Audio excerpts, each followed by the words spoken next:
This video is going to be unscripted, unfortunately, because I really want to get this out as fast as possible because I think it's very important. And yes, I know it's another video about Mark Stefano, but believe me, this is really important because if some of you have seen Count Dankula's recent video on Mark Stefano, not the one previously, but the one that was released as of recording, literally just now, and if you've seen that video, or if you haven't, please do check it out, you'll see why this video is very important, because Mark Stefano knows people. But first, let me get into his resignation. So, as we all know, a little bit of a recap, Mark Stefano was recently suspended from the Financial Times, a newspaper that he worked for barely 3 months. He started in January, he'd moved from BuzzFeed. This is the guy that got Sargon and Count Dankula demonetised, and he has been one of the main media personalities getting Tommy Robinson deplatformed from basically everywhere. He was suspended by the Financial Times because he was caught hacking, or rather Zoom busting, or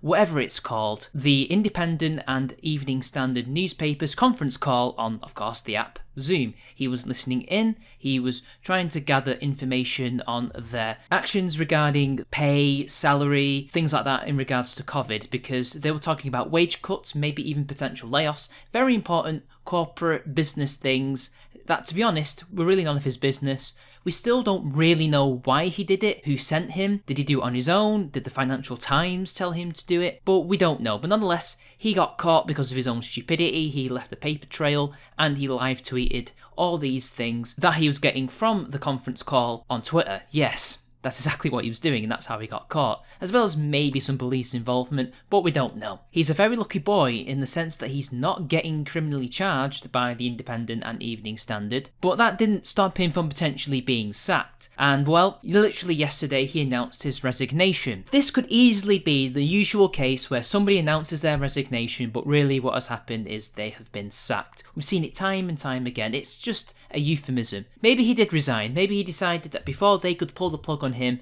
he would leave anyway. But the people who came out of the woodwork to support him in his hour of need was interesting, because let's be honest, once you see some of the well-known personalities here, you will not be really surprised that these types of people would come out and wish him well for the future and feel sorry for him.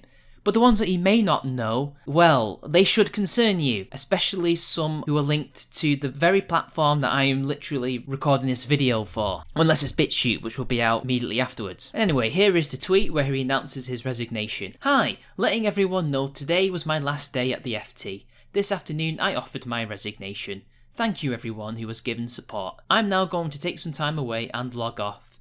Kiss. Laying low? Well, sound strategy. It's a shame that you couldn't think of a sound strategy when you were hacking into the Independent and Evening Standard. And one of the first that I have here is Miqdad Versi offering his condolences and wishing him luck. Now, who is Miqdad Versi? Well, he is part of the Muslim Council of Great Britain. Yes, that is some interesting connections there, don't you think? And then, of course, we get the usuals here. Ash Sarkar, to the surprise of nobody, is a friend and supportive of Mr. Stefano. Though surprisingly, she's not yet become a blue checkmark. And neither has Aaron Bastani, yet another person who is pretty well known, Guardian writer, although I think Ash Sarkar is as well, wishing the best of luck and saying, we all make mistakes. Yes, we all make mistakes, like hacking into fellow professionals' conference calls. Yes, it's just a mistake, Aaron, just a mistake. I guess it's a mistake when the left wing does it, but if, say, somebody like me was to do this to the Evening Standard, that would be a crime, right? And we have Arvind Hickman. Now, who is Arvind Hickman? He is the news editor of PR Week UK. But then we get something interesting. This lady, who was in the comments, admittedly quite a lot, copy-pasting this very same tweet, but I guess if you're going to get a message out there, you've got to do this. And this is by Hannah Bayman, who says, 2 years ago, Mark Stefano infiltrated a private chat of BBC Women staff members, ordinary workers, not execs or editors,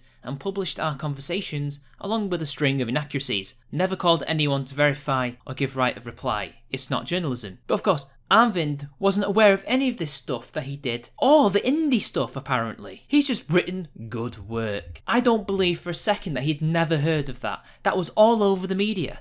How can you not hear about him infiltrating a conference call, or hacking as some people have been saying, and how can you wave away this story which suggests it's a pattern of behaviour? Well, I guess when you're doing good leftist work, it doesn't really matter. There are no bad tactics, only bad targets. Emily M, or Mateless. Sad to see this, Mark. Hope you're doing okay. Now, who is Emily Maitlis? This is probably somebody who in Britain people will be aware of, but for foreigners you will not know. She is a presenter at Newsnight. Let that sink in. This hack journo has influence and connections to the highest corporations, the highest institutions of this country, the BBC. If this does not expose the actual bias that the BBC has, which is a left-wing bias, then I don't know what does, because what right-wing journalists, to the equivalent of him, do they have connections with? Does Laura Kuenssberg have connections with somebody that you could argue is like him? I can't think of anyone like him off the top of my head. Milo, for example? I wouldn't say she's as intimate to right-wing sources because she's meant to be the right-wing BBC journalist that Emily Maitlis has,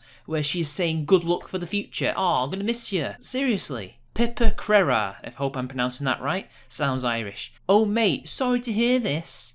He'll bounce back, well, we'll see. But who is she? Daily Mirror political editor, ex-Guardian and Evening Standard herself, chair of the Parliamentary Press Gallery. Again, the connections just keep getting bigger and bigger, and the fact that she's supporting somebody who hacked into her own former employers, well, I guess there's no honour among thieves, hey guys? Jane Bradley, another person who's hoping to hang out with him and hope he gets a better job, eh? Who is she? A New York Times investigative correspondent for the UK. Again, is this beginning to sink in yet? But don't worry, it gets deeper and deeper, guys. It makes you wonder, though, how many of them actually are aware of this, and how many of them are not, of what he's done. I think pretty much all of them are. Again, you could not escape this news story if you tried, and especially since it's a very small world, journalism in Fleet Street in particular in the UK, they all heard about this, they don't care, because this type of behaviour seems to be okay in their circles. Now, it's not okay when the tabloid media were doing it back in 2011, but they weren't doing it for, a high cause. They were doing it to sell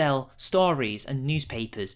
These people are political activists, so I guess when they do hacking, it's different. Hadass Gold, wishing best of luck. Who is she? CNN in London, covering media, tech and politics, formerly of Politico. These connections keep getting bigger and bigger. Anybody who has took the time that I have, and what Dankler have done, to look into this, can you not see where the bias in the mainstream media lies? It seems to me that they're almost incestuous. It's worse than the gaming media were. Sam McAllister. Well, she is another BBC Newsnight presenter. In fact, I think I've seen her before. That's two presenters. That is two BBC contacts. Leftists. You claim that the BBC is against you, yet here they are defending one of your own. Where does the bias really lie? And how is he using these contacts? It really makes you wonder. What's he been doing behind the scenes against the non-leftists with connections such as these? Aisha Esghani. Now, she is currently a AJ Plus contributor. AJ Plus being Al Jazeera Plus, the propaganda outfit for the Qatari state. Previously of The Guardian and, of course, BuzzFeed. And, of course, Owen Jones. It shouldn't surprise anybody. We all know who he is. He works for The Guardian as an opinion editor, or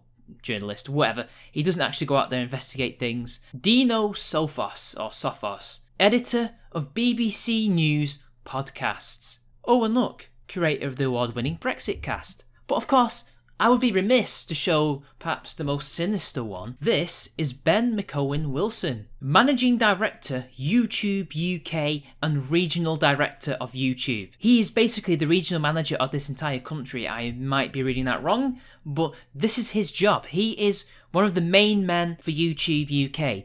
And it is this guy that is the connection. He is the man inside for Matt DiStefano, and he is the one who made Sargon and Count Dankula demonetized, to the point that Sargon has potentially had his first original channel destroyed by the algorithm to the point he can't even grow it anymore. And now even his newer channels have been demonetized. Even The Symposium, which is a non-political channel, it's a philosophy and history one. Now I hope this video has shed some light on somebody like Matt DiStefano and just how deep the rabbit hole goes. These are people who are well connected and they work together. These are subversives. This is what they do. They enter institutions, they enter companies, they become embedded, they then meet like-minded people or maybe even convert people who seem to be capable of becoming like themselves, and they take over these positions, these institutions, these companies, and then they use them for their agenda. And Matt DiStefano is No different to any of these people. This is what they do. This is how the BBC has become the BBC we know it today. This is how YouTube has become one of the leading censorious companies on the internet. This is how the mainstream media became even more corrupt, even more agenda pushing than it was before. Because far leftists, like these people, infiltrated and corrupted it from within. And the only way to defeat them is to either not buy their products, to not use their services, or to do what they did and to infiltrate them ourselves and to right the course. And that's really the end of the video. I can't think of anything else to add other than, well, this is the monolith we're fighting. This is how entrenched they are. It's not just the media, as you all know, it is the universities, it is government, the civil service, everything. They're everywhere. I'll see you later, guys. Until next time.